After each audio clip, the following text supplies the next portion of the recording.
Bienvenue sur Light & Shoot. Aujourd'hui, on est détente. Je réponds aux questions que vous m'avez posées sur Instagram pour fêter les 20 000 abonnés.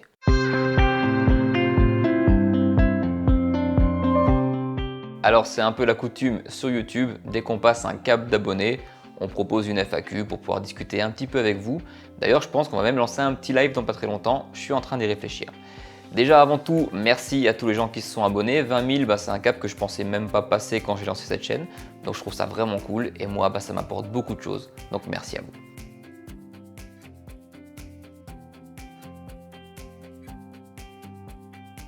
Et déjà la pièce que tu as, je trouve que c'est un bon début.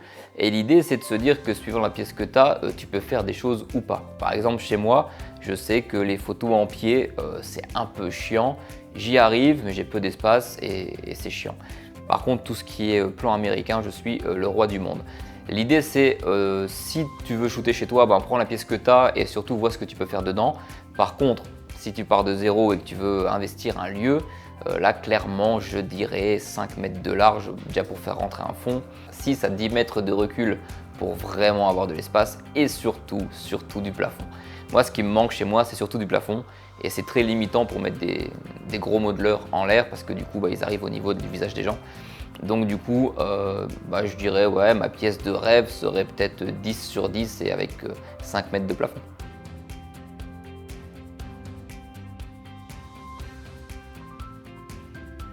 Alors pour tout ce qui est workshop, il faut savoir que pour le moment, j'ai pas encore lancé des workshops en mon nom, mais j'y pense vraiment et en 2023, ça devrait arriver.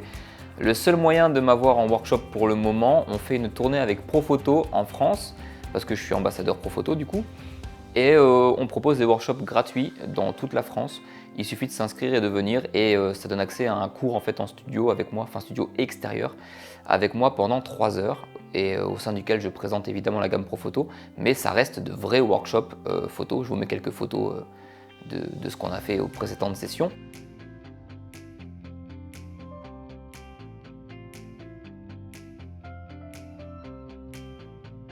Pour ça, le plus simple, c'est de me suivre sur Insta. Je les annonce tous, mais pour l'instant, c'est le moyen le plus simple de faire un workshop avec moi. Je pense qu'en 2023, je mets ça en place. Et je vais choisir le seul que je peux te montrer là tout de suite, c'est celui-là.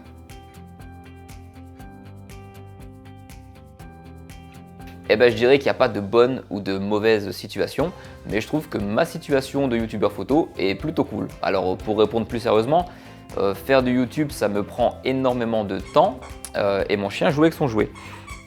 Merci Bobby.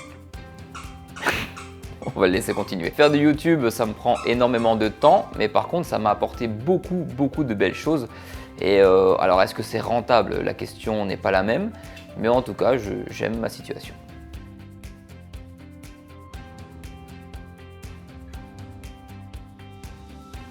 Oui, clairement. Pour moi, les réseaux sociaux sont une sorte de moyen de faire des expositions tout le temps, à toute heure, au plus grand monde.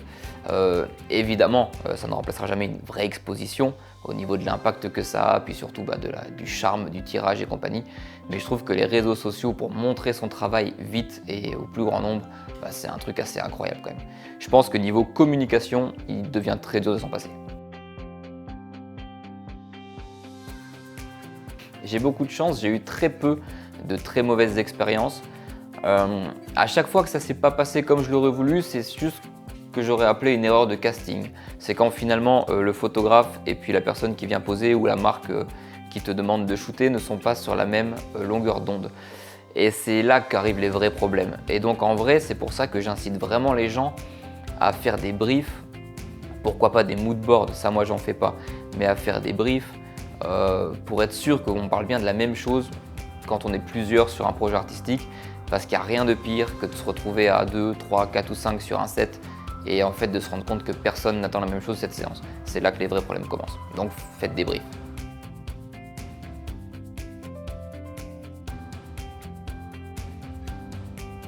J'en parle en effet très peu, mais je fais de l'argentique. Mon boîtier préféré, alors le gros coup de cœur que j'ai, c'est forcément le Mamiya RB67. Ce monstre-là, parce qu'en fait, c'est un appareil déjà qui est super beau, et puis c'est un peu un appareil pour moi de légende, hein. C'est un bon gros moyen format d'époque. et j'adore shooter avec. Il fait un bruit quand tu déclenches qui est assez incroyable, mais par contre il est lourd et tu fais 10 photos par pellicule, donc faut réfléchir un peu avant de déclencher, ce qui des fois est pas plus mal. Et sinon, un truc à emporter absolument partout, la série Rolei 35, j'adore, c'est un truc incroyable, c'est tout petit mais c'est vraiment quali. Et du coup j'adore ça, pour un usage un peu, je me balade et j'ai un petit appareil photo. Niveau pellicule, je suis vraiment pas calé, je prends ce que j'ai sous la main et j'y fais pas attention vraiment. Ça, je suis un aventurier de la pellicule. Je dirais que le bon photographe, il prend son appareil et puis il shoot, tu vois. Et que le mauvais photographe, lui, il prend son appareil et il shoot.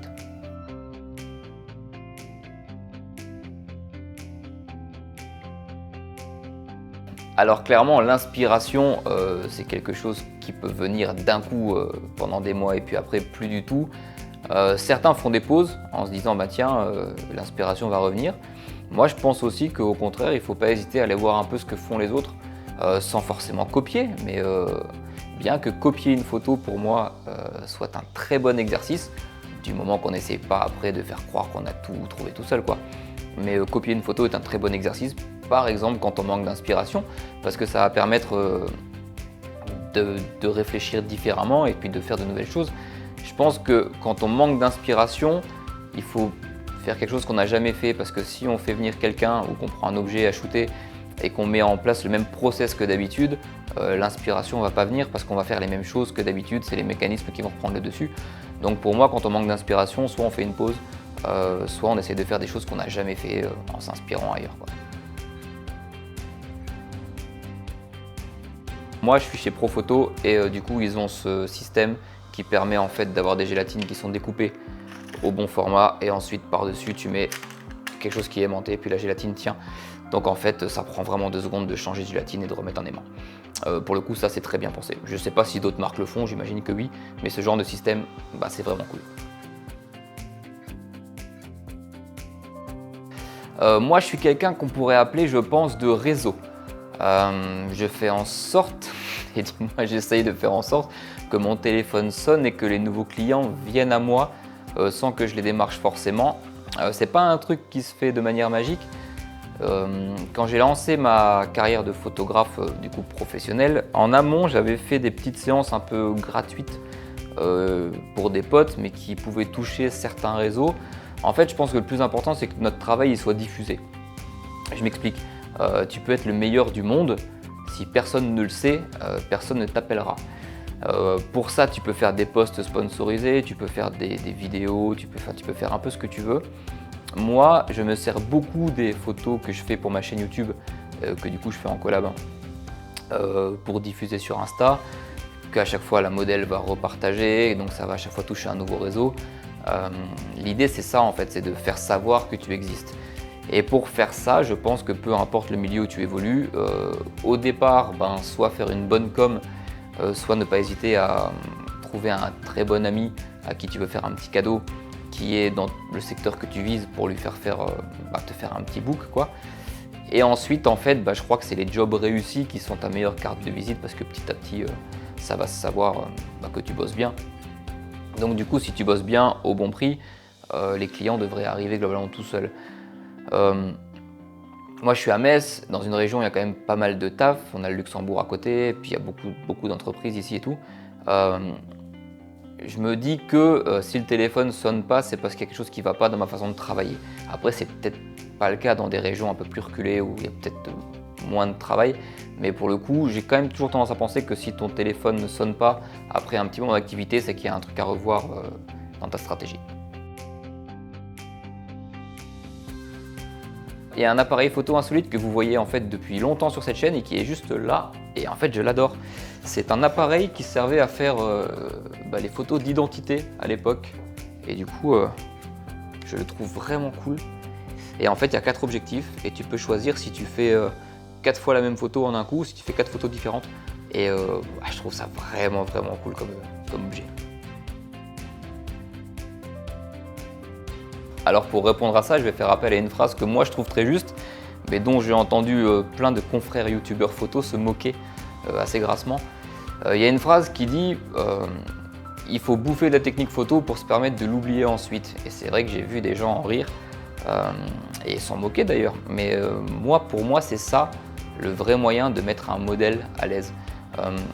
C'est en fait d'avoir assimilé la technique pour une fois que tu es dans ton shoot, en fait, la technique soit tellement naturelle que tu n'aies plus à réfléchir devant ton boîtier, devant le modèle. Ce qu'il faut comprendre, c'est que des fois, tu vas shooter des gens qui ne sont pas du tout coutumiers du fait, qui ne se font pas shooter souvent et qui vont mettre en toi en fait l'image du professionnel, de la personne qui va les rassurer, qui a l'habitude de faire des photos, qui va faire des photos d'eux, qui va donc les mettre dans de bonnes conditions. Et du coup, si en faisant venir des gens, en shootant avec eux, en studio par exemple, tu tâtonnes sur les réglages, tu sais pas ce que tu fais, tu as l'air un peu perdu, la personne d'en face, elle va se dire bah ouais mais est-ce que finalement ça va être bien? Elle va commencer à douter finalement, parce que si elle te voit douter toi-même, tu vas faire douter la personne en face. Donc du coup, pour moi, mettre les personnes à l'aise dans un premier temps, il faut être soi-même très à l'aise avec l'activité. Donc en fait, savoir ce qu'on fait. Et ensuite, en fait, le portrait, c'est plus finalement de la psychologie que de la technique photo. Parce qu'on n'est pas obligé de sortir un monstre de technique photo pour faire de beaux portraits. Si par exemple, tu veux juste faire des portraits en lumière naturelle, tu as juste à savoir gérer l'exposition de ton boîtier, puis le reste, on s'en fout. Donc l'idée, c'est vraiment de te dire, maîtrise ton sujet avant de faire venir quelqu'un, montre que tu sais de quoi tu parles, la personne sera déjà dans de bonnes conditions. Et ensuite, il faut surtout, je pense, voir venir mais là on est encore une fois dans la psychologie, voir venir les signes qui font qu'en face la personne soit n'est pas à l'aise, soit n'a pas confiance en elle, essayer de vite comprendre vers où l'emmener. Le portrait pour moi c'est vraiment ça, c'est essayer de tirer le maximum de la personne que tu as en face et ça passe par une sorte d'analyse de la personne que tu as en face. Il faut en avoir conscience je pense et après ça vient tout seul. Je crois que simplement, je suis tombé un jour sur le travail de Dave Hill, qui faisait des mises en scène incroyables avec un nombre de flashs insoutenable. Et je suis tombé fou amoureux de son travail et j'ai compris par la suite en voyant des backstage que ça venait de la lumière, parce qu'à l'époque, j'y connaissais rien. Et donc, je savais même pas comment il faisait pour faire ça, quoi. Et ce qui est drôle, c'est qu'aujourd'hui, Dave Hill ne fait plus du tout ça. Et il fait plus du tout ce qu'il faisait avant. Il a complètement changé de style. J'aime beaucoup moins. Mais du coup, c'est lui qui m'a donné vraiment envie d'aller dans les éclairages très costauds. J'ai commencé la photo quand j'ai commencé à travailler et à avoir un petit peu d'argent dans les poches. Et un jour, j'ai été me balader dans un centre commercial et il y avait une promo sur un compact Kodak. Et il était moins cher que ce que j'avais dans la poche. Je me suis dit, bah tiens, pourquoi pas. Il faut savoir que je viens d'une époque où les appareils photo ne faisaient pas des photos incroyables. Hein. Je vous parle de ça il y a peut-être pas loin de 17 ans. Et du coup, ça valait encore le coup d'acheter un petit compact. Et j'ai acheté donc un compact Kodak et je me suis rendu compte que je faisais plein de photos avec et que j'adorais ça. Et après, petit à petit, je me suis mis à acheter un réflexe. Je crois que mon premier réflexe, c'était un Olympus, si je ne dis pas de bêtises, que j'avais trouvé en kit, mais je ne savais pas pourquoi lui plutôt qu'un autre. Hein. J'avais été conseillé dans un magasin probablement. Et puis une fois que tu as mis le pied dedans, on en arrive là aujourd'hui, quoi. Non, là tout de suite, non, pas du tout. Je n'ai pas l'impression d'être légitime pour ce genre de truc. J'ai l'impression que j'ai encore moi énormément de choses à apprendre. Alors autant faire des workshops sur des modules que je maîtrise plutôt bien, ça ne me pose aucun problème. Mais faire un livre, j'aurais toujours l'impression qu'il manque un truc dedans, quoi. Donc là tout de suite, non, c'est pas dans mes projets. Peut-être plus tard, je ne sais pas, mais c'est pas en projet en tout cas. Et de manière très globale, je dirais de vivre une vie cool qui me plaît en ayant une morale juste. Je crois que c'est la phrase la plus bizarre mais concise que je puisse faire. C'est-à-dire que d'avoir une vie agréable tout en rendant celle de mes proches agréable. J'ai pas l'impression que je puisse changer le monde. J'ai l'impression d'être rien dans un monde énorme, donc je pense pas que je puisse le changer.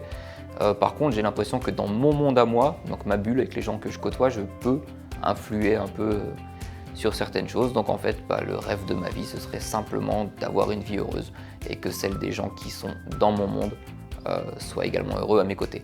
Après, évidemment, je souhaite tout le bonheur du monde à toute personne sur Terre, mais sur ça, je sais déjà que je n'ai pas d'emprise. Du coup, c'était une vidéo toute simple pour passer ensemble le cap des 20 000 abonnés, c'est complètement fou. Je te rappelle que si tu veux soutenir mon travail, le plus simple en commandant ton matos chez Digitphoto, c'est de marquer Loris Romano dans la case code créateur du panier. Je te rappelle aussi que ce que j'aime beaucoup avec cette chaîne YouTube, c'est de discuter avec des gens et qu'on se montre notre travail. Moi, je peux te montrer ce que je veux tous les lundis, mais sache que toi, en postant sur Instagram, si tu mets le hashtag Light and Shoot, eh bien, tu peux montrer ton travail à toute la communauté qui nous suit en faisant simplement une recherche de hashtag. Tu peux t'abonner au hashtag.